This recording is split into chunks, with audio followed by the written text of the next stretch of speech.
cordial saludo. Soy Jofrey Nieto Ríos, internista nefrólogo del Hospital Pablo Tobón Uribe y la Universidad de Antioquia y miembro de la Sociedad Colombiana de Nefrología. En esta oportunidad les voy a hablar de los biomarcadores en las microangiopatías trombóticas. Las microangiopatías trombóticas son patologías caracterizadas por una alteración en la microcirculación, dadas por un daño endotelial difuso con microtrombos en capilares y arteriolas, daño multiorgánico y una alta morbimortalidad. Sus principales biomarcadores para identificarla son la anemia hemolítica microangiopática con trombocitopenia, una prueba de CUMS negativa, presencia de esquistocitos en sangre periférica, una deshidrogenasa láctica elevada, aptoglobina baja, reticulocitos elevados, hiperbilirrubinemia indirecta y unas pruebas de coagulación y fibrinógeno normales. Sin embargo, estos biomarcadores tienen algunos problemas, como por ejemplo que no son específicos, y es así como podemos tener microangiopatías trombóticas con CUMS positivo en el 25% de los casos, y estas son principalmente dadas por microangiopatías dadas por infecciones por neumococo, pacientes que han tenido transfusiones previas o pacientes que han tenido enfermedades inmunológicas o cursan con enfermedades inmunológicas, como por ejemplo el lupus eritematoso sistémico. Entonces, ¿cuál de estos biomarcadores sería el que mejor rendimiento tiene para el diagnóstico de una microangiopatía trombótica? Pues en realidad ninguno. Todos los biomarcadores son muy inespecíficos y se pueden presentar en múltiples entidades clínicas. Y es la suma de todos ellos los que nos van a hacer el diagnóstico o la sospecha de la microangiopatía trombótica. Sin embargo, en el contexto clínico específico y con un cuadro clínico sugestivo, los esquistocitos pueden ayudarnos al diagnóstico de esta entidad cuando la estamos sospechando. De ahí la importancia de cuando sospechemos una microangiopatía trombótica siempre ir al extendido de sangre periférica a buscar los esquistocitos, y en el contexto de una anemia hemolítica microangiopática con negativo, la presencia de estos marcadores nos puede sugerir la entidad. Sin embargo, estos esquistocitos, que son glóbulos rojos fragmentados en forma de casco, como se ve en la figura, son muy inespecíficos, como lo digo, y pueden estar en otras patologías. Entonces, cuando hay anemia y trombocitopenia, pueden sugerir la microangiopatía trombótica, pero en otros contextos debemos tener en cuenta que se pueden encontrar, como por ejemplo, en pacientes que tienen válvulas protésicas, tienen soporte con balón de contrapulsación aórtica, que están en un circuito extracorpóreo o que cursan con una crisis hipertensiva, que tienen un cáncer metastásico, sepsis, falla renal aguda, crónica, etc. Pudiéramos encontrar esquistocitos sin que esto signifique que hay microangiopatía trombótica. Ahora bien, los biomarcadores de C y D son fundamentales para excluir la microangiopatía trombótica, dado que la coagulación intravascular diseminada se puede parecer a una microangiopatía trombótica. Y es así como es fundamental en todo caso que sospechemos esta entidad, solicitar pruebas de coagulación como TP, TTP, fibrinógeno, productos de degradación de la fibrina, dímero D y antitrombina. Y muy importante hacer un score de C y D para determinar si hay probabilidad o no de esta entidad. ¿Cómo diferenciar la C y D de la microangiopatía trombótica? Entonces ya dijimos, estas dos entidades se parecen y cursan ambas con anemia, trombocitopenia e incluso esquistocitos. Pero hay unos marcadores que nos pueden ayudar, por ejemplo, la aptoglobina usualmente está normal en C y D y baja en microangiopatía trombótica. La LDH puede estar también normal en C y D y alta en microangiopatía trombótica. Y las pruebas de coagulación y los productos de degradación de fibrina, dímero D, fibrinógeno, antitrombina T, si están alterados en la C y D. Es, por ejemplo, en la C y D, entonces tenemos pruebas de coagulación TP y TTP elevadas, un dímero D aumentado, un fibrinógeno consumido y una antitrombina 3 consumida. Estas pruebas van a estar normales en la microangiopatía trombótica. Ahora, los biomarcadores hematológicos de SHUA no sirven en un SHUA localizado. Hay que tener en cuenta que las microangiopatías trombóticas tipo SHUA pueden ser sistémicas o localizadas. Cuando son localizadas, pues los biomarcadores que he mencionado no sirven y la biopsia renal será la que haga el diagnóstico. Y digo la biopsia renal porque en el SHUA el órgano principalmente afectado son los riñones, y entonces cuando hay una microangiopatía trombótica tipo SHUA localizada, la biopsia renal es la que nos va a dar el diagnóstico. Los marcadores en séricos, como lo vimos previamente, no sirven en esta entidad. Ahora, la biopsia de algún órgano es el gold estándar para diagnosticar la microangiopatía trombótica. Sin embargo, la mayoría de las veces está contraindicada hacerla en su momento, ya que el paciente usualmente cuando está debutando con la microangiopatía trombótica está grave, usualmente tiene anemia, trombocitopenia, que nos contraindica realizar la biopsia renal, muchas veces está hipertenso o está en una condición crítica de falla multisistémica. Entonces, en ese momento está contraindicado realizar la biopsia. Ahora, si escogiéramos un sitio para hacer la biopsia, cuando el paciente se estabilice y tenga sus pruebas de coagulación normales y haya mejorado las plaquetas y esté con su hemoglobina estable, pues el sitio ideal son los riñones y es como una biopsia renal nos puede ayudar a diagnosticar la microangiopatía trombótica, donde se va a ver engrosamiento e inflamación de la pared vascular, inflamación endotelial, desprendimiento de células endoteliales, depósito subendotelial de proteínas y material de hélice celular y presencia de trombos plaquetarios. Ahora bien, la biopsia, en este caso renal, nos puede decir que hay una microangiopatía trombótica, pero la biopsia usualmente no nos da el diagnóstico de cuál microangiopatía trombótica tiene el paciente. De ahí que necesitamos otras pruebas para saber qué tipo de microangiopatía trombótica nos estamos enfrentando. Es así como cuando sospechamos una microangiopatía trombótica dado por la anterior con anemia hemolítica microangiopática con negativo con marcadores de daño celular como los que mencioné y daño multisistémico, pues rápidamente tenemos que evaluar la actividad de la enzima ADAMS13, que es el marcador de la PTT. Cuando esta está por debajo del 10%, debemos medir la toxina Shiga o hacer pruebas de toxina Shiga en materia fecal o de enteropatógenos sugestivas de las bacterias productoras de toxina Shiga. Y en ese caso estaríamos frente al marcador del Chou-Stech. Y si por el contrario no tenemos ninguna de las dos anteriores, tendríamos un síndrome hemolítico urémico atípico. Entonces, entrando al biomarcador de la PTT, que es la actividad de la enzima ADAMS13, muy importante tener en cuenta que la enzima ADAMS13 es una enzima que cliva el factor de von Willebrand para que cuando hay que hacer la hemostasia en la circulación, este factor de von Willebrand circule en pequeñas fracciones y no nos obstruya la circulación. Sin embargo, cuando hay una púrpura trombocitopénica trombótica, esta enzima ADAMS13 está inhibida por anticuerpos o está mutada y en ese caso, entonces el factor de von Willebrand no es extinguido y cuando hay que hacer la hemostasia en la circulación, pues circula en grandes múltiplos, nos obstruye la circulación y nos produce microangiopatía trombótica tipo PTT. Entonces, no olvidar, el biomarcador de la púrpura trombocitopénica trombótica es la medición de la actividad de la enzima ADAMS13, acompañado de la medición de los anticuerpos o inhibidores de la enzima ADAMS13 y en los casos seleccionados acompañado de un estudio genético de la enzima ADAMS13. Muy importante que esta enzima ADAMS13 debe iniciarse antes de iniciar el recambio plasmático. Hay que tomar un tubo con citrato de sodio al 3.2% y no conecta y valores por debajo del 10% son sugestivos de PTT. Muy importante que la muestra se puede tomar, centrifugar y almacenar y posteriormente ser procesada. No hay que procesarla inmediatamente siempre y cuando se centrifugue y siempre y cuando se congele la muestra. Mientras sale el resultado de la prueba de la actividad de la enzima ADAMS13 podemos hacer el Plasmi Score, en el cual por medio de la aplicación de estos puntajes y con estos parámetros podemos determinar cuál es la probabilidad de que la actividad de la enzima ADAMS13 esté consumida o no. Entonces, cuando nos da un Plasmi Score de 5 o más, la probabilidad de que el paciente tenga un consumo de la actividad de la enzima ADAMS13 es muy alto y entonces ahí la principal sospecha sería PTT. Y cuando da 4 o menos, pues la probabilidad es más baja y ahí la sospecha sería un SHUA. Ahora muy bien, cuando tenemos una microangiopatía trombótica, como lo mencionaba, hay que realizar el biomarcador de la toxina Shiga en materia fecal con el fin de determinar si el paciente tiene un síndrome hemolítico urémico típico o también llamado Chou-Stech.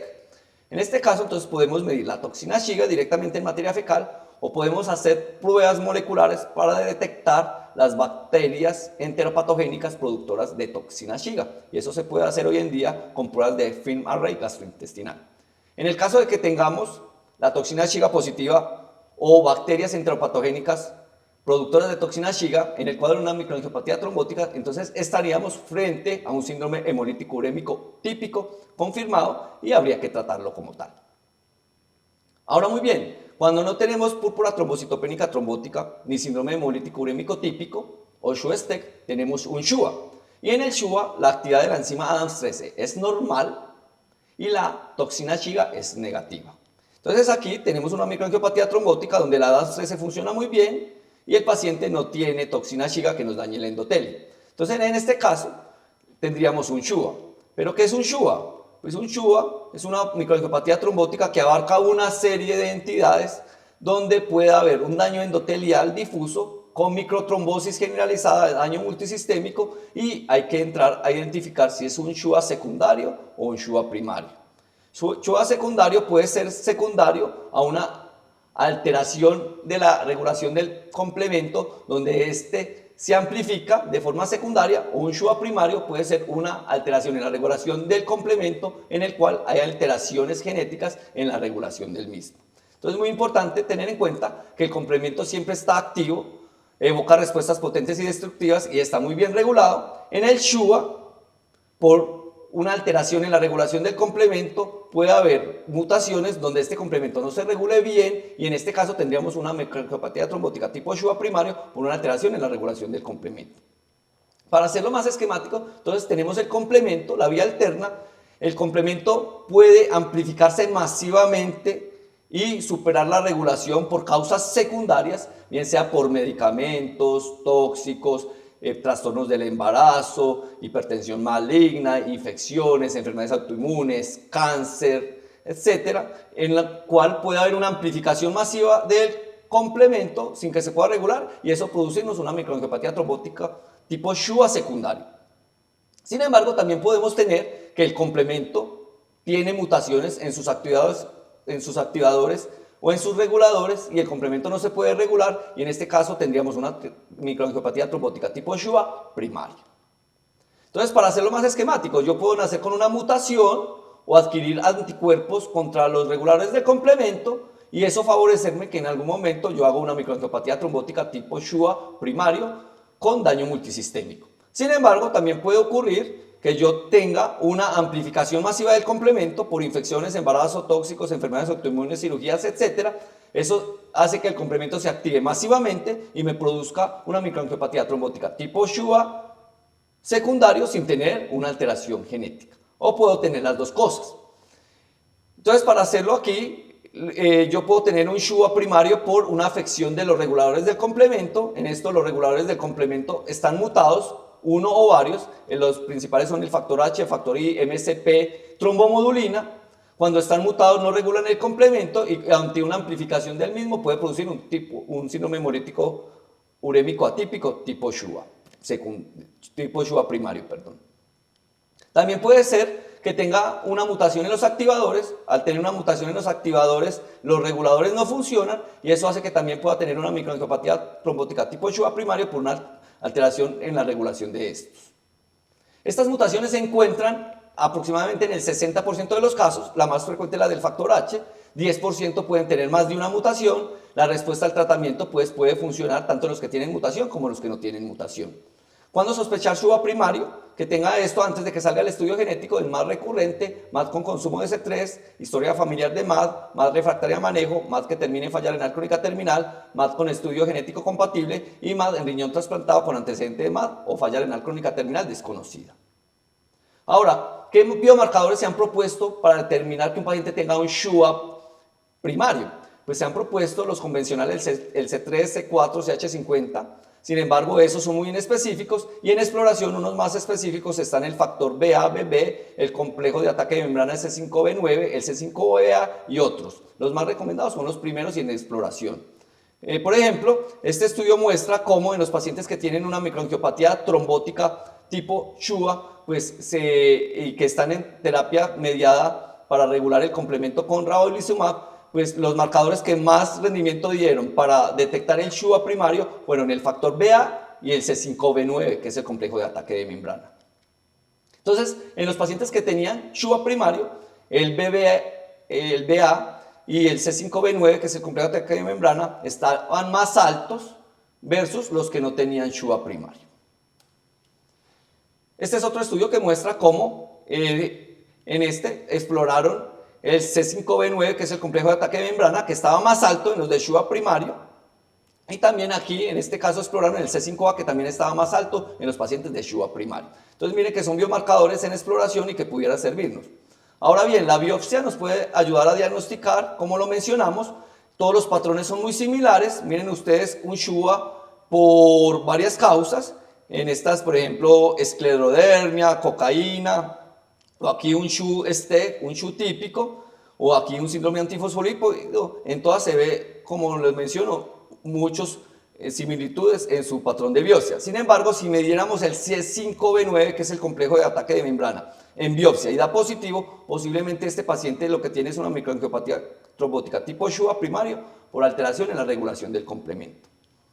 Es muy importante determinar qué tipo de microangiopatía trombótica tiene el paciente porque de eso depende el tratamiento. Entonces ya dijimos que si tenemos una PTT, pues el tratamiento es terapia plasmática, caplacizumab y rituximab con esteroides. Si tiene un Shu típico, pues el tratamiento es de soporte. Si tiene un Shua primario, el tratamiento es eculizumab o ravulizumab. Y si tiene un Shua secundario, pues el tratamiento es tratar la causa de base.